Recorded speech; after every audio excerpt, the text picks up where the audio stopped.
दिन था 14 अप्रैल 2024। जगह पाकिस्तान के शहर लाहौर का इस्लामपुरा इलाका। दोपहर के 12:30 बजे एक घर के सामने एक मोटरसाइकिल रुकती है। उसपे से दो बंदे उतरते हैं और तेजी से सामने के एक घर में घुस जाते हैं। अंदर 44 साल का आमिर सरफराज तांबा बैठा हुआ है। उसको 3 गोलियां मारी जाती हैं और तांबा वहीं खत्म हो जाता है और शूटर वहां से भाग जाते हैं। इस आदमी तांबा के बारे में आपको 3 बातें जाननी इंपॉर्टेंट है। पहली, वो लश्कर-ए-तैयबा का एक इंपॉर्टेंट आतंकवादी था और हाफिज सईद के बहुत करीबी माना जाता था। दूसरी, तांबा लाहौर का एक जाना माना डॉन भी था जिसका मेन काम था हथियारों और ड्रग्स की स्मगलिंग करना। और तीसरी, तांबा पर हमारे पंजाब के सरबजीत की हत्या का आरोप था। सरबजीत 2013 में लाहौर की जेल में बंद था, तब तांबा ने उसकी हत्या कर दी थी। अब सवाल ये कि क्या तांबा को मारने का कनेक्शन सरबजीत से था?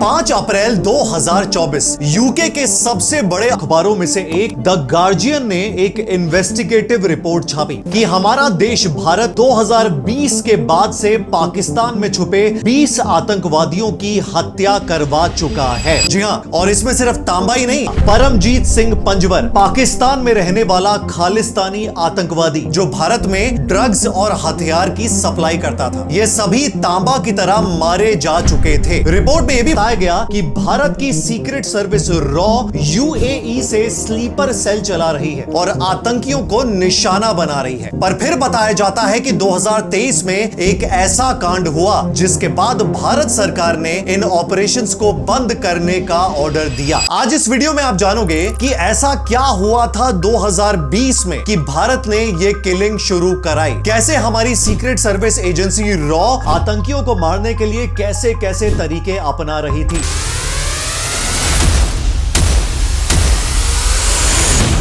Officials of the ISI, Inter-Services Intelligence, have claimed that India is killing terrorists on Pakistani soil.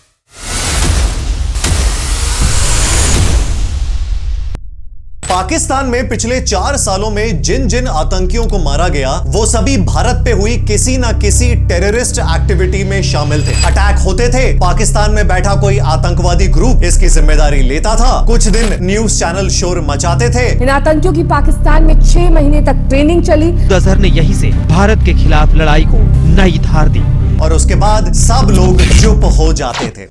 पर 2020 से ये बदलने वाला था और इसका रीजन था 14 फरवरी 2019 का दिन। जम्मू कश्मीर के पुलवामा जिले में हमारे सीआरपीएफ के 2500 जवानों को आर्मी के ट्रकों से बाय रोड ट्रांसपोर्ट किया जा रहा था। ये आदमी जिसका नाम था आदिल अहमद दर, ये एक आरडीएक्स से भरी वैन लेके हमारे जवानों के कॉन्वॉय में घुस गया और कश्मीर का अब तक का सबसे बड़ा धमाका कर दिया। ब्लास्ट इतना खतरनाक और बड़ा था जिससे हमारे 40 से ज्यादा जवान शहीद हो गए। जब इस ब्लास्ट की इन्वेस्टिगेशन हुई तो 2 इंपॉर्टेंट बातें पता चली। पहली, हमले में जो 300 किलो आरडीएक्स इस्तेमाल किया गया था वो पाकिस्तान से स्मगल करके लाया गया था। और दूसरी, आदिल अहमद दर जिसने ये अटैक किया वो पाकिस्तानी नहीं बल्कि अपने कश्मीर का लोकल इंडियन लड़का था जिसे पाकिस्तान में जैश-ए-मोहम्मद संगठन ने ट्रेनिंग दी थी। अब ब्लास्ट में उसकी तो जान चली गई, पर पाकिस्तान में बैठे इसके आका अपने घरों में पूरी सेफ्टी के साथ आराम से बैठे रहे। उनका कोई क्या बिगाड़ेगा। अब इतने बड़े अटैक के टाइम पाकिस्तान के प्राइम मिनिस्टर थे ये आदमी इमरान खान, और बड़ी ही बेशर्मी से इन्होंने एक इंटरव्यू में बोला कि पुलवामा अटैक के पीछे पाकिस्तान के किसी भी आदमी का कोई हाथ नहीं था। और हर बारी इसी किस्म का कोई कश्मीर में सानिया हो, आपने पाकिस्तान को जिम्मेदार ठहरा देना है। ये तो बार बार पाकिस्तान को एक व्हिपिंग बॉय बनाए रखेंगे।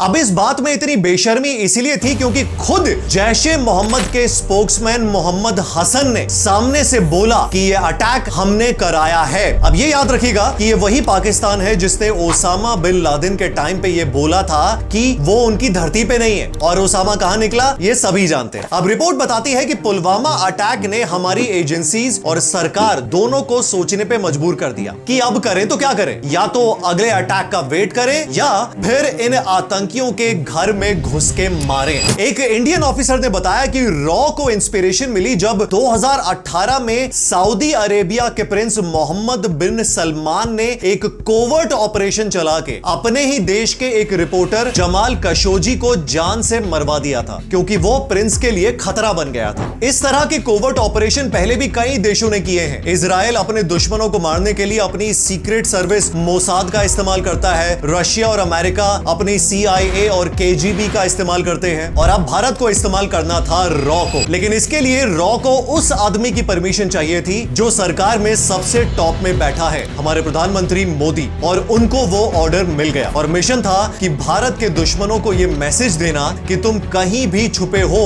हम तुम्हें तुम्हारे घर में घुस के मार सकते हैं। अब आपको पता चलेगा कि बिना पाकिस्तान में कदम रखे रॉ ने कैसे आतंकियों को मारना शुरू किया।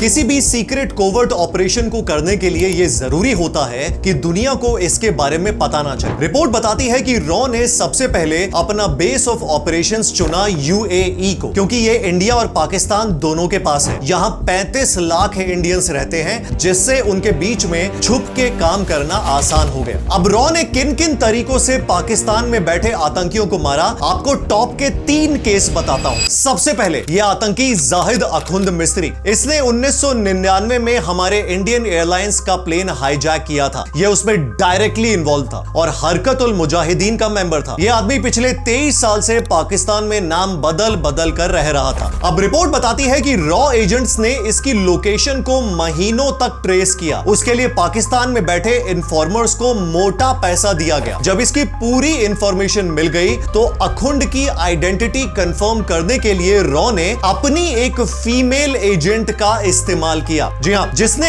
एक जर्नलिस्ट बनकर अखुंड को कॉल किया। यह बोला कि वो अमेरिका के न्यूयॉर्क टाइम्स की रिपोर्टर है और उसका एक इंटरव्यू लेना चाहती है। अखुंड को मारने के लिए रॉ ने अफगानिस्तान से 2 शूटर्स को मोटा पैसा देकर बुलाया और 1 मार्च 2022 को कराची की अख्तर कॉलोनी में अखुंड को मार दिया गया। पाकिस्तानी इन्वेस्टिगेटर्स को पता चला कि किलर्स को ये सारे ऑर्डर्स डायरेक्टली दुबई से मिल रहे थे। अखुंड के बाद दूसरा केस आता है शाहिद लतीफ का, जैशे मोहम्मद का टॉप कमांडर। ये वही आदमी था जिसने हमारे पठानकोट एयरबेस में 2016 में अटैक करवाया था। इसको मारने के लिए रॉ एजेंट्स ने एक 20 साल के पाकिस्तानी लड़के को 15 लाख रुपए दिए। शॉकिंग बात यह कि ये लड़का अमेज़न की वेयर हाउस में छोटी सी नौकरी करता था। उस लड़के को यह भी वादा किया गया कि अगर उसने काम ठीक से पूरा किया तो उसे 1.5 करोड़ रुपए और मिलेंगे। अक्टूबर 11, 2023 के दिन पाकिस्तान के सियालकोट में नूर मदीना मस्जिद में इस लतीफ को 2 लोगों ने पॉइंट ब्लैंक रेंज से गोली मारी। पर अटैक के बाद वो लड़का जिसने उसे गोली मारी वो पकड़ा गया, जिसने पाकिस्तानी इन्वेस्टिगेटर्स को पूरी बात बताई। और तीसरी और एक और शॉकिंग किलिंग हुई रियाज अहमद की। ये लश्कर तैयबा का टॉप कमांडर था। यह आदमी हमारे मुंबई में 2008 में हुए हमले के पीछे था। अब रॉ ने इसको मारने के लिए सोशल मीडिया का इस्तेमाल किया। साइफर्मा की रिपोर्ट बताती है कि आईसिस ने टेलीग्राम पर अपने ग्रुप बनाए हुए हैं। एक ऐसे टेलीग्राम चैनल का नाम था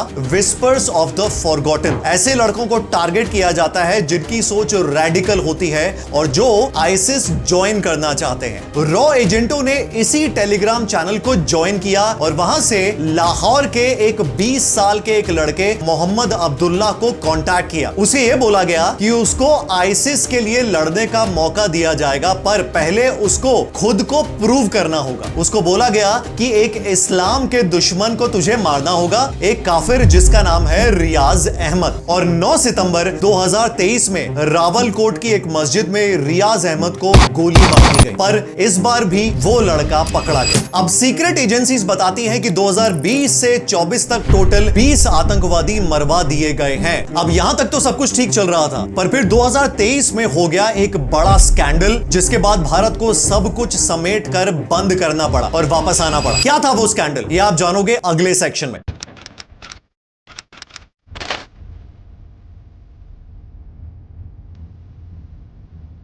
Canada is a rule of law country with a strong and independent justice system. We are investigating if there are any ties to the government of India.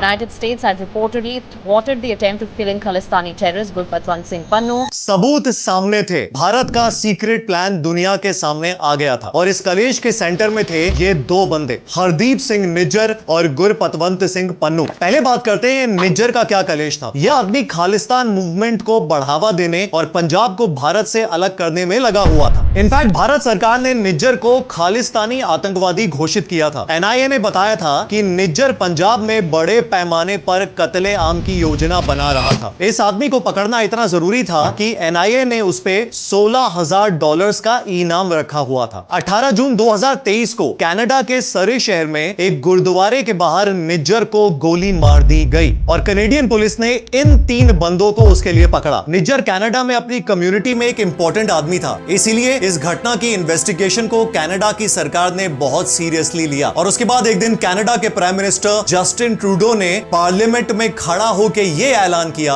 कि हमारे पास विश्वसनीय सबूत है कि निज्जर की किलिंग में भारत का हाथ है और यहां पे भारत फंस गया। पर प्रॉब्लम्स अभी बाकी थी। Modi and India, are you ready to face my response? दूसरा कलेश था ये गुरपतवंत सिंह पन्नू, जो एक खालिस्तानी आतंकवादी है, इंडिया के खिलाफ नफरत फैलाता है और धमकी देता है कि पीएम मोदी और जयशंकर जो हैं उनको जान से मार देना चाहिए। अमेरिका के जस्टिस डिपार्टमेंट यानी कि कानून मंत्रालय ने बताया कि इंडियन बिजनेसमैन निखिल गुप्ता ने एक कॉन्ट्रैक्ट किलर को $1 लाख देने का वादा किया था पन्नू को मारने के लिए। पर किस्मत खराब कि यह प्लान उल्टा पड़ गया क्योंकि वो कॉन्ट्रैक्ट किलर असल में अमेरिका की सरकार का इन्फॉर्मर निकला जो CIA के लिए काम करता था। उसके बाद गुप्ता को तो पकड़ लिया गया, तब जाके ये बात दुनिया के सामने आई। लेकिन इस पर भारत ने यह सफाई देते हुए कहा कि इस ऑपरेशन के पीछे हमारा कोई हाथ नहीं है क्योंकि जो एजेंट पकड़ा गया वो रोग एजेंट था, मतलब एक ऐसा एजेंट जो अपनी ही सरकार को धोखा दे देता है। उत्तराखंड के ऋषिकेश की एक रैली में हमारे प्रधानमंत्री मोदी बोलते हैं, आतंकवादियों को घर में घुसकर मारा जाता है। पर एस जयशंकर बोलते हैं, We told the Canadians that this is not the government of India's policy. Well, that's how democracy works. अब सवाल ये कि जिन लोगों को मारा गया वो कोई साधु संत तो थे नहीं, हार्डकोर खालिस्तानी आतंकी थे या पाकिस्तान के आतंकवादी थे। और जब भारत की एजेंसीज के पास इसका सबूत है तो फिर छुपाना क्यों? अब इस छुपाने के पीछे 4 बड़े रीजन हैं जो जानने बहुत इंपॉर्टेंट है। सबसे पहले इंटरनेशनल रिलेशंस खराब होने और इकोनॉमिक सैंक्शंस लगने का डर। भारत एक डेवलपिंग कंट्री है और 140 करोड़ लोगों का पेट पालना कोई मजाक नहीं होता और इस काम के लिए भारत डिपेंड करता है अपनी इकोनॉमी पे, अच्छी फॉरेन इन्वेस्टमेंट पे, ताकि यहाँ की इंडस्ट्रीज ग्रो करें और ज्यादा लोगों को नौकरी मिले, उनका घर चले। अब एक एग्जांपल के लिए हाल ही में इंडिया के अंदर G20 समिट हुआ था। दुनिया भर के सबसे पावरफुल कंट्रीज यहां पर आई थी। अब अगर इनको यह पता चल जाए कि इंडिया सीक्रेटली दूसरे देशों में घुसकर किलिंग करवाता है तो इनमें से किसी भी देश को यह बात पसंद नहीं आएगी और बदले में ये देश अपने यहां से इंडिया के डिप्लोमैट्स को निकाल सकते हैं, इंडिया पर सैंक्शंस लगाए जा सकते हैं और अगर ऐसा हुआ तो हमारे देश को बहुत बड़ा नुकसान हो जाएगा। और इसके अलावा हमारा देश भारत अपने डिफेंस के लिए करीब 70% हथियार बाहर के देशों से खरीदता है। अगर हम पे सैंक्शंस लगाए गए तो अमेरिका, फ्रांस हमें मिलिट्री सपोर्ट देना बंद कर देगा और जब हमारे पड़ोस में पाकिस्तान, चाइना, म्यांमार जैसे देश हो तो हमारे देश के लिए ये अच्छी बात नहीं होगी। इस प्रॉब्लम का अंदाजा आप इस बात से लगा सकते हो कि जब 2018 में सऊदी अरेबिया के प्रिंस मोहम्मद बिन सलमान ने एक कोवर्ट ऑपरेशन करवा के जमाल खशोगी को मरवा दिया था तो दुनिया के कई बड़े बिजनेस टाइकून्स ने सऊदी में किसी भी इन्वेस्टमेंट को करने से मना कर दिया था। जर्मनी और यूरोपियन यूनियन ने साफ कहा था कि वो सऊदी को अब से कोई भी हथियार नहीं बेचेंगे। हमारा देश जिसने पिछले 40 सालों में 119 टेररिस्ट अटैक झेले हैं, जिसमें 4000 निर्दोष लोगों की मौत हुई है, सैकड़ों जवान शहीद हुए हैं, क्या हमें फिर भी अपना मुंह चुप करके बैठ जाना चाहिए और यह देखना चाहिए कि क्या जायज है और क्या नहीं? अब आप ये देखो, अमेरिका में 9/11 अटैक हुआ था और अमेरिका ने ओसामा बिन लादेन को पाकिस्तान में घुसकर मार दिया। क्या अमेरिका ने इसके लिए पाकिस्तान की परमिशन ली थी? अब देखिए, नफरत लोगों को तोड़ती है और शांति लोगों को जोड़ती है। है। मैं आप सभी से रिक्वेस्ट करूंगा कि नीचे कमेंट सेक्शन में अपनी राय जरूर दीजिएगा कि क्या भारत को आगे भी इस तरह के कोवर्ट ऑपरेशंस जारी रखने चाहिए या सोच समझकर इसे बंद कर देना चाहिए। अगर आपको वीडियो पसंद आई, आपको कुछ काम की चीज सीखने को मिली, तो इसे लाइक जरूर कीजिएगा और अपनी फैमिली और दोस्तों के साथ शेयर जरूर कीजिएगा। अगले वीडियो में फिर से मिलते हैं।